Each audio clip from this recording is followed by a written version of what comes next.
Budget 2025 सबसे पहले किसानों के लिए अच्छी खबर लेकर आ रहा है, क्योंकि वित्त मंत्री निर्मला सीतारमण ने इस बजट में किसान क्रेडिट कार्ड की लिमिट को बढ़ा दिया है।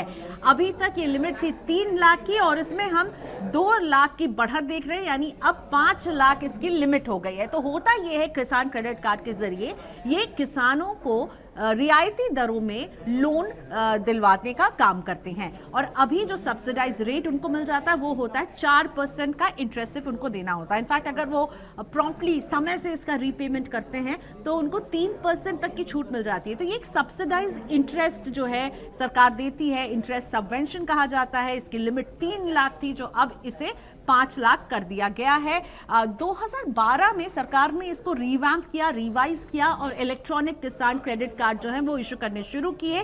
स्कीम पुरानी है, पहले से किसान क्रेडिट लोन के नाम से 1988 में लॉन्च किया गया था, फिर 2002 में इसे किसान क्रेडिट कार्ड कहा गया और फिर 2012 में हमने इसका रिवैम्प देखा। 2004 में इसको जो है फिर से शुरू भी किया गया था। खैर ये तो टाइमलाइन की बात हुई, लेकिन अभी की सबसे बड़ी खबर यह है कि किसानों को मिलेगी मदद बीज खरीदने में, खाद खरीदने में, फार्मिंग टेक्निक वो नई जो अपनाना चाहते हैं उसमें। तो ये किसानों के हाथ मजबूत करने की कोशिश है, उनके लिए क्रेडिट एक्सेस को आसान बनाया गया है। संदीप, इस खबर से अब हम स्टॉक मार्केट में वो कौन से, ऑब्वियसली एग्रीकल्चर से जुड़े सेक्टर्स में हम देखेंगे कुछ स्टॉक्स हैं जो जिसको आप देख रहे हैं कि यहाँ आप डायरेक्ट फायदा होते हुए देखेंगे।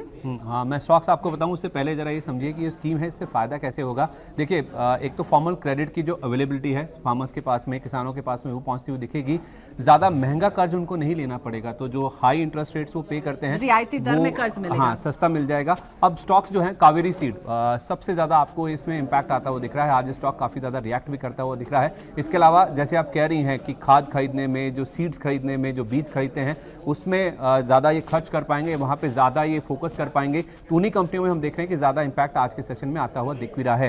फर्टिलाइजर स्टॉक्स बजट से पहले भी हम देख रहे थे कि रिएक्ट करते हुए दिख रहे थे। बाजार कहीं ना कहीं इस चीज को मान के चल रहा था कि ऐसा कुछ ऐलान आने वाला है, किसानों को मदद करने के लिए कृषि पर फोकस कर सकती है सरकार, और वैसे ही कुछ हमने बनता हुआ देखा भी है। उसके अलावा आप देखिए, जो पाइप्स बनाने वाली कंपनीज होती हैं, इरिगेशन से जुड़ी हुई कंपनीज हैं, उन पे भी फोकस देखने को मिल रहा है। साथ ही साथ जो पंप्स, क्योंकि ये इरिगेशन के लिए पानी जमीन से खींचने के लिए पंप्स का इस्तेमाल होता है, तो शक्ति पंप्स हुई, रोटो पंप्स हुई, ये भी कंपनियां हम देख रहे हैं कि आज के सेशन में काफी ज्यादा लाइमलाइट में आती हुई दिख रही हैं। तो जो एग्री से रिलेटेड जितने भी प्लेज हैं, चाहे वो सिंचाई से जुड़े हुए हैं, चाहे वो पंप से जुड़े हुए हैं, खाद से जुड़े हुए हैं या फिर बीज से जुड़े हुए स्टॉक्स हैं, उनमें हम देख रहे हैं कि जितने भी किसानों से रिलेटेड अनाउंसमेंट्स आए हैं उसका इंपैक्ट आज पॉजिटिव साइड पर दिख रहा है। एग्री एंड अलाइड सेक्टर्स पर हम इसका इंपैक्ट देखेंगे। Seeds, fertiliser, agriculture machinery provide करने वाली कंपनियों पर इसका असर देखेंगे।